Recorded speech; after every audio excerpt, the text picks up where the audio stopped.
शेख रशीद अहमद अवामी मुस्लिम league के सरबराह साहब, मैं आपका मशकूर हूँ कि आप हमारे साथ शामिल हो रहे हैं। ये भारतीय जारहियत आज जहाँ हम खड़े हैं और आइंदा का सफ़र, आपका तजिया क्या कहता है?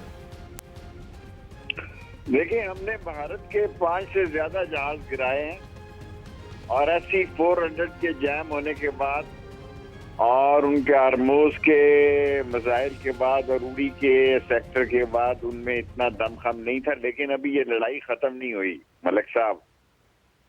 ये मई का महीना बड़ा अहम है और वैसे तो अब अल्हम्दुलिल्लाह पाकिस्तान की फोर्सेस इतनी अजीम और इतनी आसाम पहले हमारी रेंज में नहीं था।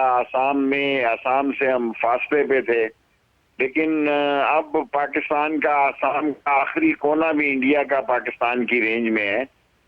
लेकिन बिहार का इलेक्शन जो है वो मोदी के गले पड़ा हुआ है और वो किसी कीमत पर बिहार का इलेक्शन, बिहार पढ़े लिखे मुसलमान लोग हैं और इंडिया में मोदी जो है मुसलमानों से नफरत करता है और नफरत का ये आलम है कि जो खाने पीने की चीजें हैं वो भी नहीं चाहता कि हिंदू मुसलमानों की दुकानों से खरीदें। लेकिन अल्लाह का शुक्र है कि इंडिया जो कि आबादी के लिहाज से पाकिस्तान से कुछ ज्यादा ही होगा मुसलमान, इंडिया में कुछ कम नहीं होंगे, वो बहुत ही तामुल बुर्दबार और पढ़े लिखे और नया नौजवान जो है वो कंप्यूटर में बहुत आगे गया है।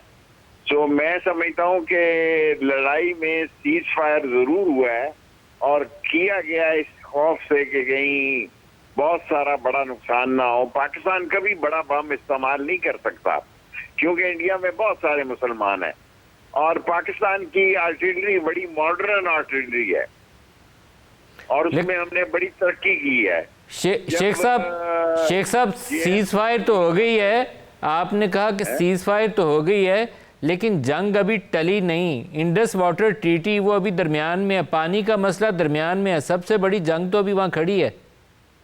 कश्मीर का मसला अभी दरमियान में है और मसूद अजहर साहब के खानदान को खत्म कर दिया गया है। सारे मसूद अजहर खानदान को शहीद कर दिया गया है और लोगों को अंदाजा नहीं है क्योंकि जब JF-17 बन रहे थे तो 2 दफा मैं देखने गया सरकारी तौर पर और JF-10 तो बाद में आया और जब JF-17 बन रहे थे तो हमारे साइंसदानों ने उसमें इतनी इम्प्रूवमेंट की क्योंकि हम इधर उधर की टेक्नोलॉजी लाने में और इधर उधर से चीजें जोड़ने तोड़ने में और मिलाने में काफी माहिर हैं और हमने JF-17 को मॉडर्न किया। हम एयर टू एयर उसको अब आयल भी दे सकते हैं। पाकिस्तानी JF-17 जो है वो फिजा में जो है वो अपना पेट्रोल जो है वो शिफ्ट कर सकता है दूसरे जहाज में, जबकि दूसरे के पास किसी के पास ये सलाहियत नहीं है। और मैं आपको दावे से कह सकता हूं, मैं नंबर नहीं बताना चाहता, कि इंडिया के 5 से ज्यादा जहाज गिरे हैं और कल परसों तक वो सारे लोग जो 1 2 3 जितने भी हैं वो भी आम हो जाएंगे।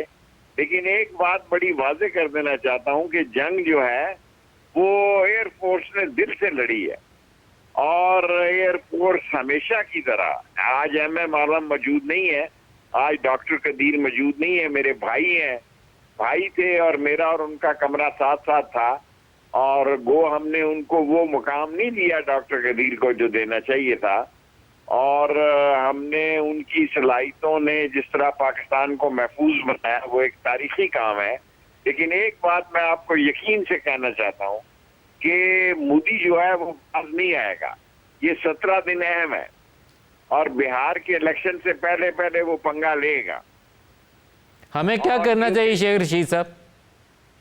हमें तो क्या करना चाहिए, हमें अलर्ट रहना चाहिए, हमें होशियार रहना चाहिए, हमें जागते रहना चाहिए, हमें अपने मामलात को इस तरीके से तैयार रखना चाहिए कि वक्त ज़रूरत पर काम आ सके। मैं किसी एटॉमिक टेक्नोलॉजी की बात नहीं करता, मैंने आपको पहले खबर दे दी है कि अब आसाम भी हमारी रेंज में आ चुका है। आज से साल 1.5 2 3 4 साल पहले तक आसाम हमारी रेंज में इतना नहीं था और पाकिस्तान के मिसाइल और एटॉमिक टेक्नोलॉजी बहुत तेज से ही, लेकिन हमें कोशिश करनी चाहिए कि ये मसला बातचीत से और कश्मीर का और पानी का मसला हल हो।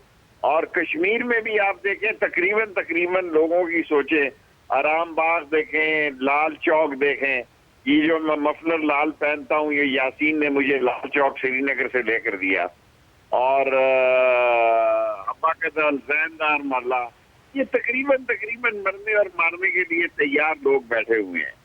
और अगर दोबारा काम जरा सा तेज हुआ तो कश्मीर के अंदर से भी लोग निकल पड़ेंगे।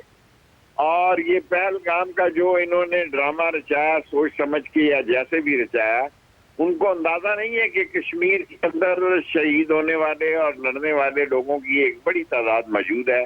और मौलाना मसूद अजहर साहब के घर वालों को इस लड़ाई में वो शहीद हो गए सारे उनके अफराद, खूनी अफराद, बाकी वहाँ तालिब इल्म तो कोई नहीं थे। लेकिन ये हिंदुस्तान की पुरानी सोच और टारगेट है कि वो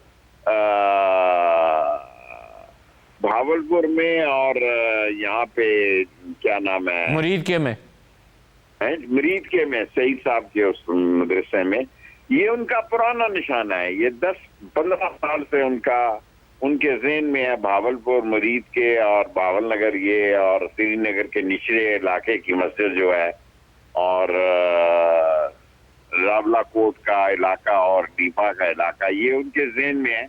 लेकिन उनको बहुत बुरी शिकस्त हुई है। ये उन्होंने सोचा नहीं था कि उनका ऐसी 400 जैम हो जाएंगे। उन्होंने सोचा नहीं था कि उनका आर्टिलरी का जो उड़ी का कैंप है वो उजड़ जाएगा, और उधमपुर, जोधपुर और पठानकोट का सत्यानाश हो जाएगा। क्योंकि S-400 एक जगह की बजाय 2 दफा हमला किया गया, यानी कि 3 हमले हुए S-400 पे। 1-2 दफा तो तबाह हो गए वो, लेकिन दूसरी दफा तबाह हुआ, पहली दफा कसर रह गई थी, वो भी एयरफोर्स ने जाके दूसरी दफा हमला करके वो दूर कर दी। शेख साहब, एक आखिरी सवाल आपसे पूछ लूँ। ट्रंप ने सीज़ फायर कराने का क्रेडिट लिया है और उसका वज़ीर ख़ारजा, पाकिस्तानी वज़ीर ख़ारजा से भी बात करता रहा। जयशंकर ने ख़ुद सीज़ फायर के लिए दरख्वास्त की अमेरिका को कि सीज़ फायर करवाएं। यूरोप भी इसमें, बरतानिया भी इन्वॉल्व हुआ। आजकल ट्रंप जो है वो सऊदी अरब के दौरे पर है, हमारा दोस्त मुल्क है, उसके वज़ीर ख़ारजा भी पाकिस्तान आए, उन्होंने भी कोशिश की। तो आपको लगता है कि सऊदी अरब, वाशिंगटन ये मिल के कुछ शायद रास्ता निकालें कि जंग बंदी देरपा हो जाए, कोई अमन का रास्ता निकला है, या नहीं, ऐसा नहीं नज़र आता आपको? मुझे मई का महीना अहम नजर आता है जी। मई आपको 17 दिन, मलिक साहब माफी चाहता हूँ, मैं 17 दिनों को अहम देख रहा हूँ। और 17 दिनों में मेरी सियासी सोच के मुताबिक, क्योंकि मोदी को मैं जब वजीर था तो इंडिया के बहुत सारे मसलों से वाकिफ हूँ, और मैं सद्दाम के वक्त से लेकर और कर्नल कज़ाफी के वक्त से लेकर, और डॉक्टर कदीर मेरा सका भाई था। डॉक्टर कदीर से जितने मामलात मेरे जरिए उसको भेजा करता था, वो चाहता था कि मैं जाऊं इन लोगों के साथ मिलने के लिए भी। सो मैं आपको ये कह सकता हूं कि अभी मेरे कागजों में जंग खत्म नहीं हुई। जंग में सीज फायर जरूर हुआ है, लेकिन जंग खत्म नहीं हुई। और अगर ये जंग हुई तो ये काफी हौलनाक और काफी खतरनाक और तशवीशनाक होगी। शेख रशीद अहमद साहब, बहुत शुक्रिया, आप हमारे साथ रहे।